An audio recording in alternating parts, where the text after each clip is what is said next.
আমি সিদ্ধান্ত ললো আমি মাৰ খাই জীয়াই নেথাকো আমি মাৰ খাই জীয়াই। আৰু আজি ইয়াত শিৱসাগৰ জনগণে এটা সিদ্ধান্ত লওক, কিহৰ মাৰোৱাৰীৰ প্ৰতি? কোনোবা অসমীয়া শ্বহীদৰ নামত সেই ঠাইখিনি শিৱসাগৰ পৌৰসভাই আমি 30 জাতীয় জনগোষ্ঠীয় সংগঠনে পৌৰসভাক স্মাৰক দিম, 7 দিনৰ ভিতৰত মাৰোৱাৰীৰ প্ৰতি নাম সলনি কৰক, আমাৰ শ্বহীদৰ নামত দিব লাগিব। যদি এলাহাবাদৰ নাম প্ৰয়াগৰাজ হ'ব পাৰে, মাৰোৱাৰীৰ প্ৰতি নামো আমাৰ শ্বহীদৰ নামত হ'ব পাৰিব, হয় নে নহয়?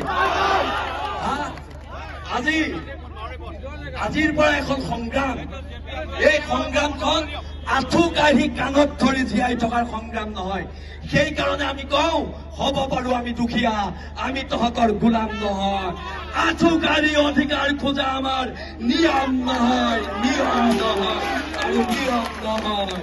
শৌৰ্য বীৰ্যৰে মহীয়ান জাতি, তৰিলে দেশ মৰিলে স্বৰ্গ। আকৌ কৈ দিছো অসম পুলিচক, তৰিলে দেশ মৰিলে স্বৰ্গ। এইবিলাক আৰু নহব। বহুত হল গুণ্ডামি, বহুত গুণ্ডামি হল। 17 চনৰ পৰা মাৰ খাই আহিছো, 17 চনৰ পৰা আমাৰ মানুহ মাৰি আহিছে, আৰু 17 চনৰ পৰা এইবাৰ আমি নোলোৱাহেঁতেন আজিও এইকেইটা জেলত নাথাকে। আমি ৰাজপথত নোহোৱাহেঁতেন শিৱসাগৰ থানাত অচি টেবুলত বহি লাল চাহ চিংৰা খাই জামিন দি দিলেহেঁতেন, হয় নে নহয়? ফেচবুক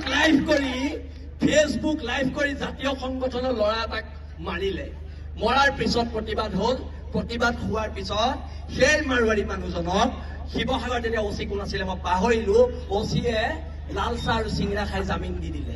সিহঁতৰ কাৰণে জামিনটো বৰ সৰু বস্তু, লাল চাহ আৰু চিংৰা, আৰু আমাৰ কাৰণে 3 মাহ জেল।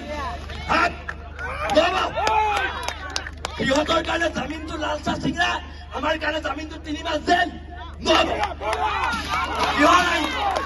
আপোনালোকৰ আইনখন ক'ত থাকে? মাৰোৱাৰীকেইটা দেখিলে ক'ত যায় আইনখন আপোনালোকৰ?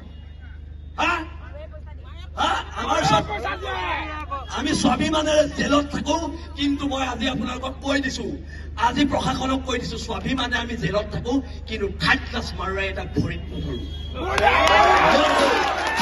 না তাৰ পৰা পইচা খাওঁ, না তাৰ লগত কিবা ব্যৱসায়িক সম্পৰ্ক আছে, একো নাই। স্বাভিমানেৰে জেলত থাকিবলৈ আমি গৰ্ব কৰো।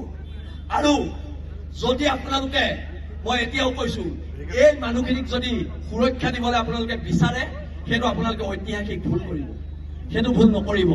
আজি ইয়াত থলগিৰি মানুহ ওলাই আহিছে, আজি ইয়াত হিন্দু মুছলমান ওলাই অহা নাই, থলগিৰি মানুহ ওলাই আহিছে। আৰু এই থলগিৰি মানুহৰ স্বাভিমানক আপোনালোকে শ্ৰদ্ধা কৰক, শ্ৰদ্ধা কৰিব লাগিব। শিৱসাগৰ পুলিচ প্ৰশাসনে শ্ৰদ্ধা কৰিব লাগিব, কাৰণ আজি ইয়াৰ SP